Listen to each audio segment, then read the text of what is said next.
बिस्मिल्लाहिर्रहमानिर्रहीम, अस्सलाम वालेकुम। मैं हूं बिलाल अहमद। उम्मीद है आप सब खैरियत से होंगे। Current affairs with Bilal Facebook page और यूट्यूब चैनल के साथ आपकी खिदमत में हाजिर हूं। पाकिस्तान के सबसे बड़े अखबार ने एमक्यूएम लंदन यानी कि एमक्यूएम इंटरनेशनल के हवाले से एक ख़बर शाये की है।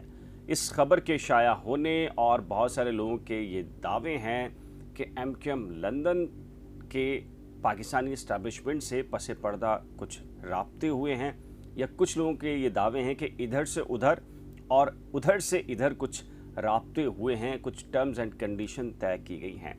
असल हकीकत क्या है? वाकई कोई राब्ते हुए हैं या सिर्फ एफर्ट्स की जा रही हैं, अपनी प्रेजेंस मौजूदगी ज़ाहिर करने के लिए ये सारी सरगर्मियाँ जारी हैं? इस पर बात करेंगे। मेरी कुछ कह लीजिए कि अंदरूनी हलकों से बात हुई है इन रवाबित से मुतालिक।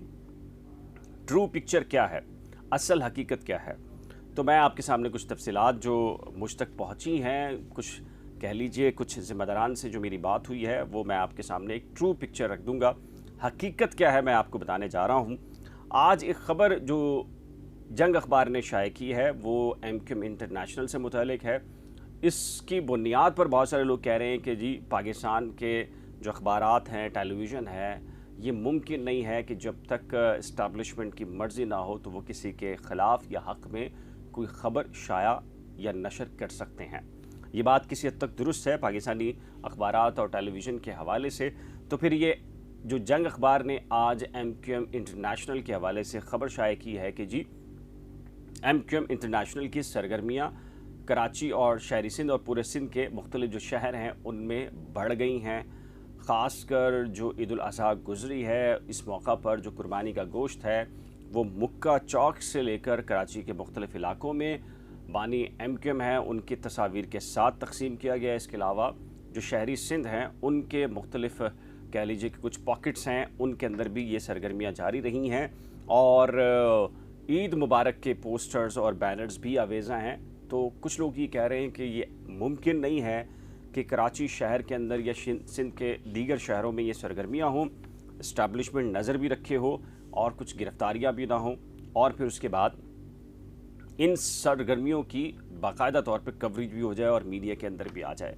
ये लॉजिक किसी हद तक दुरुस्त है, लेकिन मैं अगर हकीकत पर मबनी बात आपको बताऊं और ये मैं कह सकता हूं कि जो अंदरूनी हलके हैं उनसे जो मेरी गुफ्तगू हुई, बात हुई, तो इस बुनियाद पर मैं पूरे यकीन से कह सकता हूँ, या मेरे जो ज़राए हैं वो ये दावा करते हैं, बराह रास्त अभी तक किसी भी सतह के ऊपर, जी हाँ मेरी इत्तला के मुताबिक बराह रास्त अभी तक किसी भी सतह पर एमक्यूएम लंदन के पाकिस्तानी इस्टेब्लिशमेंट से रवाबित या राब्ते नहीं हुए, या जो मामला डिसकनेक्ट हुआ था वो दोबारा से रिकनेक्ट अभी तक फ़िलहाल कहीं से नहीं हुआ। फिर एक अहम सवाल यह है, आप भी ये सवाल उठाएंगे, तो फिर ये सब कुछ हो क्या रहा है और ये क्यों हो रहा है कि सरगर्मियाँ हो रही हैं, सरगर्मियाँ करने वाले मंजर आम पर हैं लेकिन गिरफ्तारी भी नहीं है और छूट भी दी गई है, फिर यूट्यूब पर प्रोग्राम भी हो रहे हैं, अखबारात में ख़बरें भी शाया हो रही हैं। तो फिर ये सब कुछ क्या है? देखिए 2 से 3 पॉइंट्स हैं, मैं वो आपके सामने रखना चाहूँगा और ये बड़े इम्पॉर्टेंट होंगे, इसे ज़रा गौर से सुनिएगा कि पाकिस्तान की सियासत में कुछ भी हतमी नहीं है। पाकिस्तान की सियासत में कुछ भी हतमी नहीं है। ये सिर्फ वफाक की सतह पर नहीं है, ये इसका माजी के अंदर कराची और शहरी सिंध की जो सियासत है इस पर भी अगर मैं आपके सामने कुछ तफसीलात रखूँगा तो आपको बताऊँगा कि क्यों हतमी नहीं है। वो नवाज़ शरीफ, वो मरीम नवाज़, शहबाज शरीफ जिनके ऊपर क्रॉस था मौलाना फजलुर रहमान पाकिस्तानी इस्टेब्लिशमेंट का, और ये बहुत अरसे पहले की बात नहीं है, 2017-18 की बात है, वही नवाज़ शरीफ को पूरे ढोल ढमक्के के साथ वापस लाया जा रहा है। ज़मीनी ग्राउंड बनाया गया है, हर किस्म की सहूलियात या केसेस, सारी चीज़ें उनको दोबारा से दी जा रही हैं। कहने वाले कह रहे हैं कि 10 साल के लिए लिख कर भी दे दिया गया है कि जी आप हुकूमत करेंगे। वही मिसाक जमहूरियत वाला मामला आसिफ अली जरदारी और नवाज़ शरीफ का, वही सब कुछ जो है वो ग्राउंड तैयार करके दिया गया है। ये वही नवाज़ शरीफ हैं जिनके ऊपर माइनस का क्रॉस था। जो कराची की बात की जाए तो कराची में बानी एमक्यूएम को -90s में भी किया गया और आफाक अहमद साहब उनको लाया गया, महाजिर कौमी मूवमेंट बनाई गई। लेकिन फिर आपने देखा कि कुछ भी चीज़ हतमी नहीं होती। जब कोई प्रोजेक्ट कह लीजिए कि अपने नताइज को नहीं देता, उस हद तक नहीं देता कि जो नताइज बरामदगी कह लीजिए कि उससे मुतवक्के होती है, तो वो प्रोजेक्ट बंद हो जाता है और दोबारा से जो माइनस करना होता है वो प्लस हो जाता है। आफाक अहमद साहब के बाद फिर पीएसपी बनाई गई, सैयद मुस्तफ़ा कमाल साहब आए, तो सैयद मुस्तफ़ा कमाल साहब का भी जो प्रोजेक्ट था पीएसपी के हद तक नाकाम रहा। इस हद तक तो कामयाब रहा इस्टेब्लिशमेंट के मुताबिक जी कि बानी एमक्यूएम को एक डेंट पड़ा, डैमेज हुआ और एमक्यूएम की तकसीम हुई और उसमें बड़ा किरदार पीएसपी का रहा, लेकिन पॉपुलैरिटी वो हासिल नहीं कर सके पीएसपी के रहनुमा अपनी तमाम तर सरगर्मियों के बावजूद। तो फिर वो प्रोजेक्ट बंद करके एमक्यूएम पाकिस्तान इल्हाक हो गया। डॉक्टर फ़ारूक सत्तार कह लीजिए, सैयद मुस्तफ़ा कमाल साहब कह लीजिए, खालिद मकबूल सिद्दीकी साहब कह लीजिए, इन सब का मर्जर हो गया। तो अब ये क्या है कि ये एक तरफ मर्जर है, दूसरी तरफ बानी एमक्यूएम की जो तंजीम है, जो एक्टिविटीज़ हैं वो बढ़ती चली जा रही हैं, लेकिन उस पर किसी भी किस्म का अगर राब्ते भी नहीं हैं तो फिर ये मामला क्या है।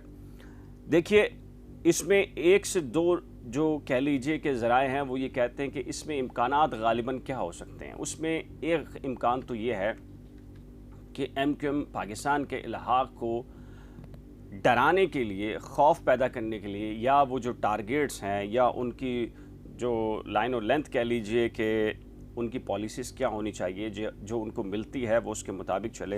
एन मुमकिन है कि एमक्यूएम लंदन को कुछ छूट दी गई है कि वो अपनी सरगर्मियां करें और उसके नतीजे में जो एमक्यूएम पाकिस्तान है, जो मर्जर है, उसको लाइन और लेंथ के मुताबिक जो है अपनी डायरेक्शन के मुताबिक आगे बढ़ाया जाए। लेकिन कहने वाले ये भी कहते हैं कि अगर एमक्यूएम पाकिस्तान कोई मकबूल तरीन नारा क्रिएट करने में नाकाम रहती है अगले कुछ बरसों में या आइंदा जो इंतखाबात हैं, और कोई मजबूत किस्म की लीडरशिप उभर कर सामने नहीं आती, और ऐसी सूरत हाल में जो सिंध है उसकी डायनामिक सिचुएशन है, जो दही और शहरी सिंध है, इसमें जो शहरी सिंध है वो कहीं नीचा जाते हुए दिखाई देता है। तो ऐसे में फिर जाहिर है कि कुछ ताकतवर तरीन आवाज़ की ज़रूरत पेश आ सकती है मुस्तकबिल में। शायद ये वजह हो कि एमक्यूएम लंदन को उनकी सरगर्मियों को अभी तक छूट दी गई है और किसी भी किस्म की कोई कदगन फ़िलहाल जो कि माजी में देखने में आती थी वो फ़िलहाल देखने में नहीं आ रही। तो ज़रा ये कहते हैं कि जो माजी के अंदर जो फ़ैसले होते हैं वो पाकिस्तान की सियासत में हतमी नहीं है। यही वजह है जो इम्कान है। एक सोर्स ये कहती है कि इसका एक इम्कान ये भी है कि जो इस्टेब्लिशमेंट है वो वफाक के अंदर कुछ मामलात के अंदर मसरूफ़ है, जिसमें कह लीजिए कि नवाज शरीफ की वापसी, इमरान खान के माइनस और इन सारी चीज़ों में, तो उसका ध्यान शायद कराची की इस तरफ नहीं है, या वो समझते हैं कि जी बानी एमक्यूएम चूँकि उनके पास अब अख्तियार नहीं रहा, तंजीम भी नहीं रही, फिर उसके बाद जो कह लीजिए कि लंदन प्रॉपर्टी का केस का मामला आया, उसके बाद तो उनके पास घर भी मौजूद नहीं है। तो ऐसे में अगर एमक्यूएम लंदन कुछ सरगर्मियाँ कर लेती है तो कोई बहुत ज़्यादा असर पड़ने वाला नहीं है, तो लिहाजा ये उनके नज़दीक कोई बहुत बड़ा मुश्किल नहीं है उनके लिए, ये उनके लिए चैलेंज नहीं है, तो वो सरफ़ नज़र कर रहे हैं। तो ये 2 से 3 पॉइंट्स हैं। अब इसमें से जो मेरे सोर्सेज हैं वो ये कहते हैं कि फ़िलहाल कोई इस तरह के रवाबित राब्ते नहीं हुआ। एमक्यूएम लंदन ये समझती है कि जिस तरीके से पाकिस्तान की सियासत में है कि जब तक आप नज़र नहीं आएंगे, आपका स्पेस नहीं बनेगा, जब तक आप दिखेंगे नहीं तो ज़ाहिर है कि आपकी डिमांड्स नहीं आएंगी, आप बातचीत नहीं कर पाएंगे। तो एमक्यूएम लंदन अपनी सरगर्मियों को इस उम्मीद के साथ बढ़ा रही है कि जी मुस्तकबिल करीब में अगर एमक्यूएम पाकिस्तान का जो तजर्बा है, लहाक है, वो नाकाम होता है तो डेफिनेटली जो शहरी सिंध है उसमें अल्टरनेट वही हैं, क्योंकि पीटीआई माइनस इमरान खान हो चुके हैं। तो फिर दही सिंध में या पीपल्स पार्टी को या वफाक के अंदर कह लीजिए जो भी हुकूमत बनेगी उसको गिराने और बनाने में फिर कौन साबित होगा, खड़ा होगा, ये सामने आएगा। तो डेफिनेटली एक ही आवाज़ है। तो इसी वजह से एमक्यूएम लंदन जो है वो अपनी सरगर्मियाँ इसी उम्मीद के साथ आगे बढ़ा रही है कि आने वाले वक्त में जैसे जैसे वो स्ट्रॉन्ग होंगे, सामने निकल कर आएंगे, तो वैसे वैसे उनके इम्कानात बढ़ सकेंगे। लेकिन पाकिस्तान की सियासत में जैसे हतमी नहीं है, तो आइंदा आने वाले चंद दिनों में या महीनों में क्या कुछ होने वाला है, ज़ाहिर है कि ये बहुत दूर नहीं है। इंतखाबात अक्टूबर में है, एमक्यूएम पाकिस्तान की एक पोजीशन मौजूद है, पीटीआई कराची में नहीं है, اور کوئی بڑی پولیٹیکل پارٹی کہہ لیجیے کراچی کے اندر اور جو مہاجر کاز یا نعرے کے اوپر ہے وہ دکھائی نہیں دیتی. تو یہ ہے وہ تناظر جس کے اندر میں نے آپ کو 3 سے 4 پوائنٹس بتائے ہیں. آپ کی کیا رائے ہے؟ آپ ظاہر ہے کہ بہت سارے لوگ اختلاف بھی کرتے ہیں, اختلاف کا حق بھی ان کو ہے جی, اختلاف کر سکتے ہیں. آپ اپنی قیمتی رائے کا اظہار نیچے دیے گئے کمنٹ سیکشن میں ضرور تحریر کیجیے گا. ایک نئے ولاگ کے ساتھ جلد ملیں گے, لیکن جانے سے پہلے ریکویسٹ ہے کہ اگر آپ نے ابھی تک current affairs with Bilal facebook page یا یوٹیوب چینل کو سبسکرائب, لائک یا فالو نہیں کیا تو لائک, سبسکرائب, فالو کر لیجیے گا. خدا حافظ.